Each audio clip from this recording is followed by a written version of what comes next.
Mula 1998 hanggang matapos ang termino niya bilang mayor ng Giginto noong 2007, masasabi ko pong nakapagmarka si Mayor Boy sa kasaysayan ng Bulacan. Remarkable ang ginawa niyang pagtatangka na mabuksan ang service road ng Giginto na nagbigay daan din upang mabuksan ang Plaridel Baliwag Bypass Road. Mga tampok na nagawa ni Mayor Boy noong 1998 hanggang 2007. Sinimulang ipaayos ang munisipyo ng Giginto. Bagamat hindi pa natapos, sa panahon ding ito nasimulang ipatayo ang gymnasium. Nagsimulang sumigla ang Halamanan Festival bilang isang pangkabuhayan at pangturismong programa ng Giginto. Nakapagbigay ng suportang pang-edukasyon at pangkalusugan.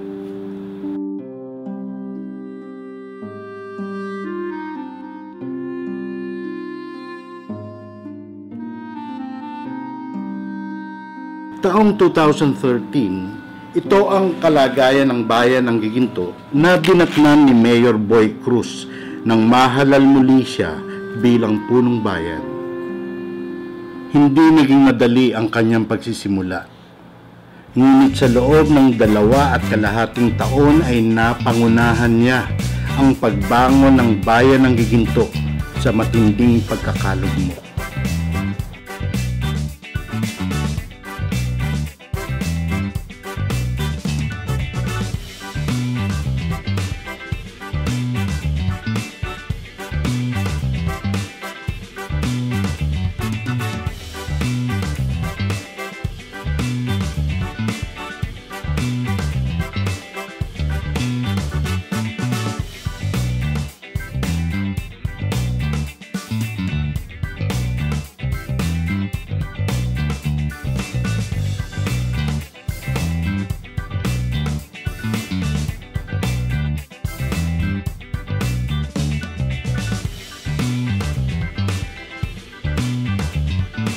Ang kalagayan po ng ating gymnasium noon ay wala po itong mukha o pader sa harapan.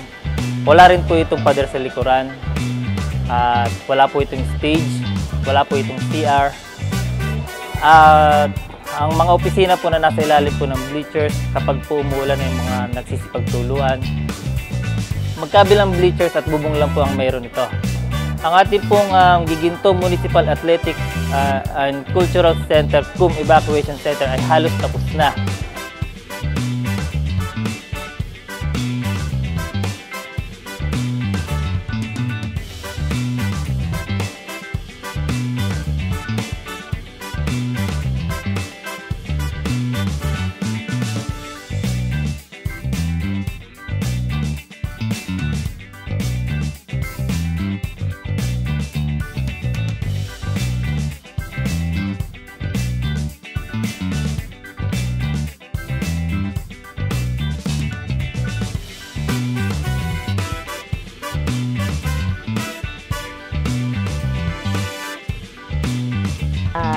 Bilang isa pong mamamayan na tiga-Malis ay nasama ako sa isang medical mission dito sa Giginto. Handa na ang bukol na to na matanggal na dahil kumikirot po. Dahil po sa itong pagme-medical mission, mapalad ako sa pagkakaroon ng pagkakataon na matanggal itong aking bukol sa likod. Lubos po ako nagpapasalamat sa binigay niyang araw sa akin para matanggal ito. Mayor Ambrosio Cruz, maraming salamat po na binigyan niyo akong pagkakataon na maalis ang aking bukol sa likod. Salamat po.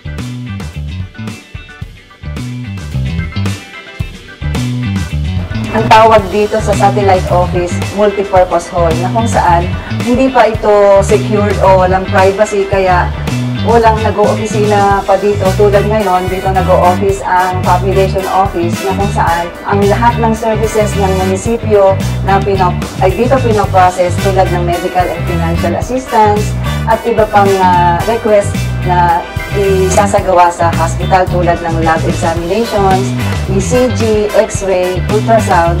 Dito lahat pinoprocess yun para sa mga taga-Malis. At nagsasagawa rin dito ang peso ng mga skills trainings para sa mga nanay na walang trabaho at para sa mga tatay tulad ng carpentry na walang pinagkakaabalahan. Nagsasagawa rin dito ang National Housing Authority ng skills training para din naman sa mga kapakanan ng mga nakatira dito sa Northville 7. Ang satellite office ay naging daan din para ang lahat ng serbisyo ng pamahalaang bayan ng Ginto ay maramdaman ng mga taga-Malis, dahil dito ibinibigay ang tulong pinansyal buwan-buwan ng ating punong bayan para hindi na sila pupunta ng munisipyo.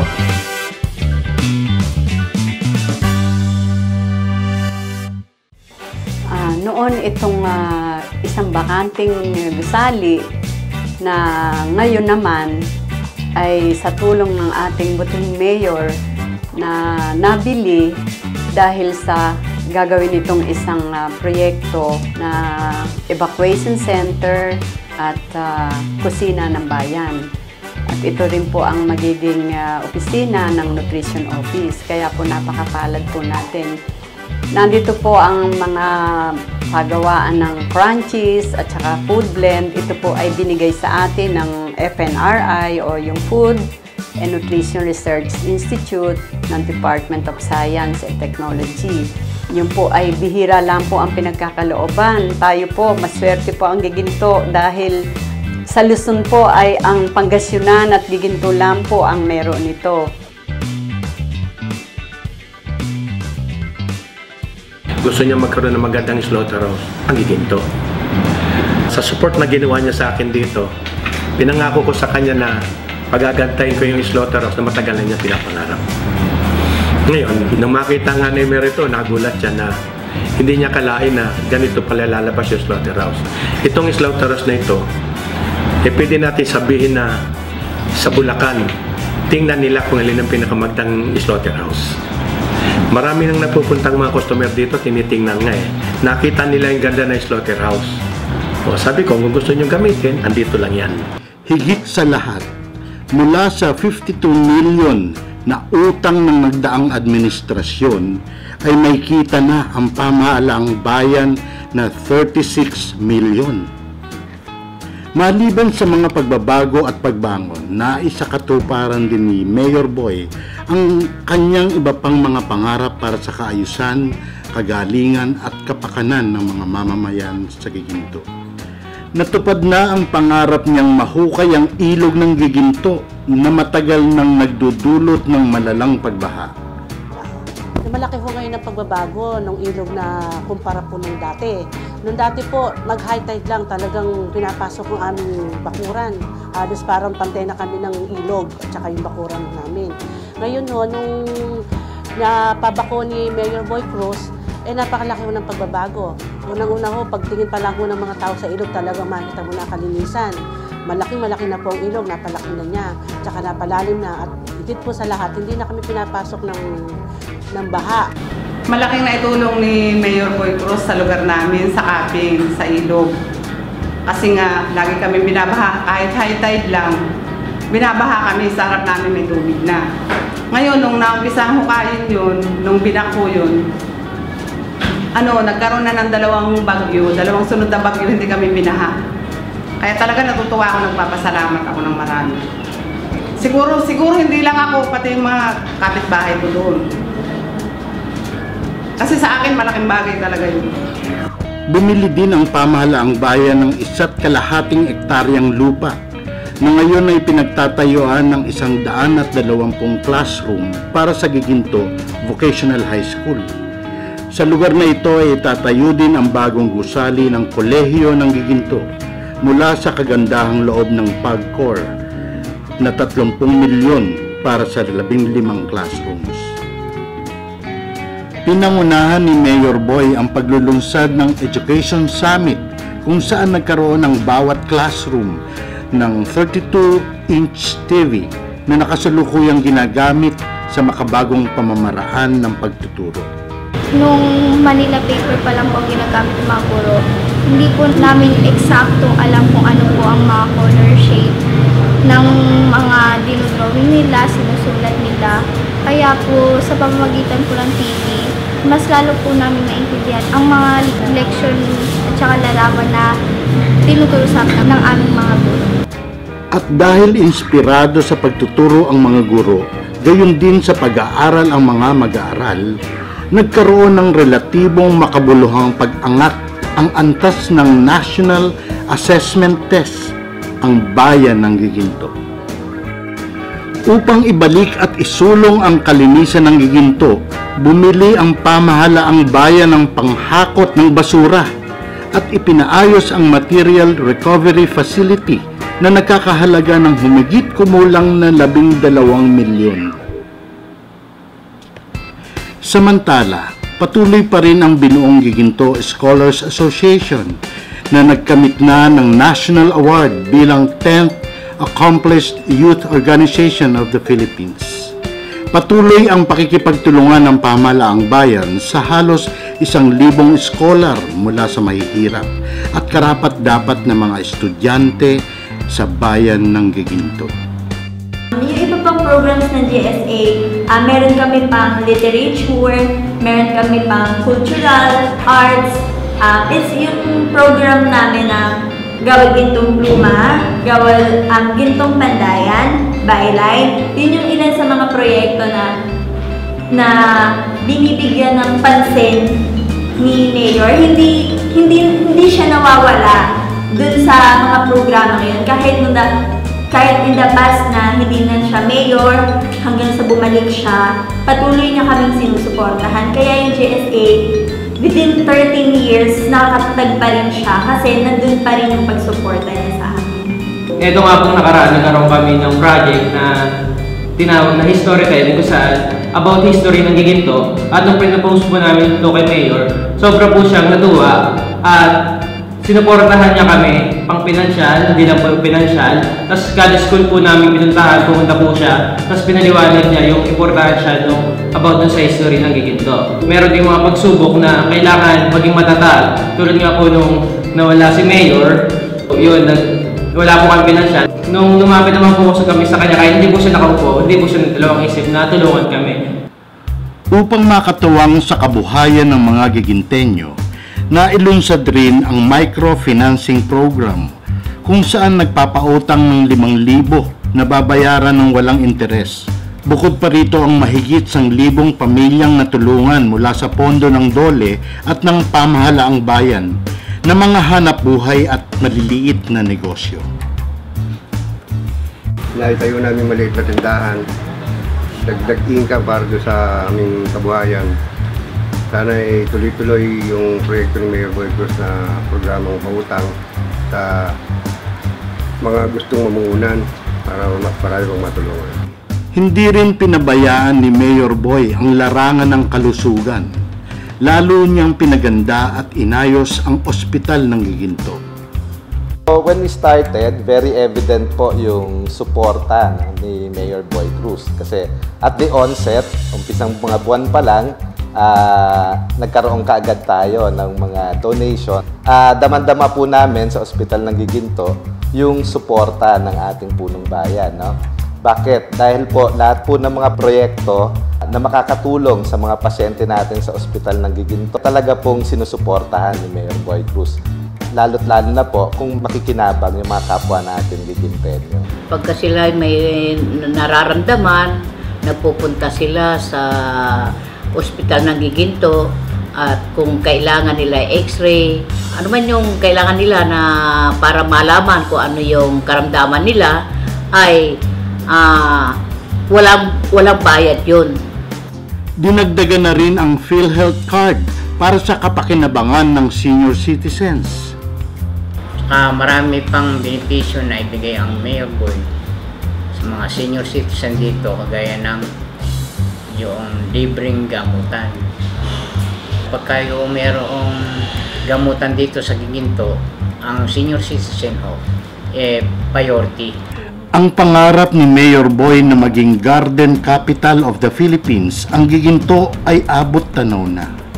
Ang municipality po ay napakapala dahil nagkaroon po tayo ng project ng Halamanan Festival.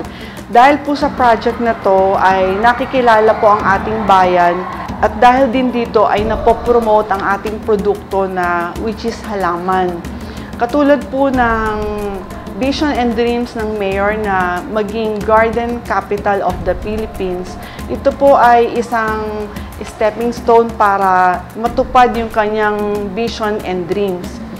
Nagpapasalamat kami kay Mayor Boy Cruz sapagkat pinalakas niya yung industriya ng paghahalaman. Malaki ang naitulong sa promotion ng paghahalaman, lalo tigit yung pagse-celebrate ng Halaman Festival at yung patuloy na pagsuporta niya, pagbibigay ayuda sa mga development na sinasagawa dito sa aming mga garden. So maraming salamat kay Mayor Boy at we are hoping na patuloy pa rin para malalong mapalakas yung industriya ng paghahalaman at lalong makilala ang halamanan sa Giginto, hindi lamang sa buong rehiyon kundi sa buong Pilipinas. Ngayon, ang Halamanan Festival ay ganap ng dalaga.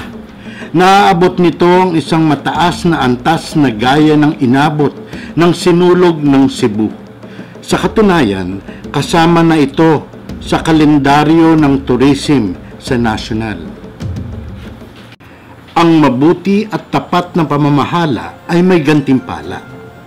Kaya naman ang munisipalidad ng Giginto ay isa sa mga munisipalidad sa buong Pilipinas na ISO certified. Kinikilala sa buong daigdig na ang bayan ng Giginto, partikular ang mga kawani nito, ay naglilingkod ayon sa pandaigdigang pamantayan. Mahirap makamit ang karangalang ito, kaya naman patuloy na tinitiyak na maging karapat-dapat sa sertifikasyon. The municipality of Giginto being the first municipality in Bulacan to be ISO 9001-2008 certified. In fact, it is also the first municipality in the region to be ISO 9001-2008 certified. Siya ang nagbibigay ng unity of purpose and sense of direction sa mga empleyado ng munisipyo. Kaya hindi po kayong magtataka kung bakit napakaraming proyekto na ang nagagawa ng munisipyo noong bumalik si Mayor Boy. Sadyang hindi matatawaran ang mga pagbabago at pag-unlad na naganap sa bayan ng Giginto. Ito ay refleksyon ng taos-puso at seryosong paglilingkod sa bayan na ipinangako ni Mayor Boy bago siya muling mahalal na punong bayan. Kaya naman, sa muling pagkakataon, nais ni Mayor Boy na ipagpatuloy ang nasimulan at higitan pa ang pagpapaunlad sa bayan ng Giginto. Puhunan ang matapat na paglilingkod. Huwag nating hayaang maudlot ang pag-unlad ng ating bayan. Para sa tuloy-tuloy at ganap na pag-unlad ng Giginto, muli nating ihalal ang best choice ko, ang best choice ng bayan, Mayor Ambrosio Boy Cruz. Good bayan, ibalik sa pagka-Mayor Boy Cruz, muling ihalal. Boy Cruz maasahan, Boy Cruz aming sandigan. Laging taglay ang kanyang husay sa mas mabilis na pag-unlad ng bayan. Boy Cruz, Boy Cruz.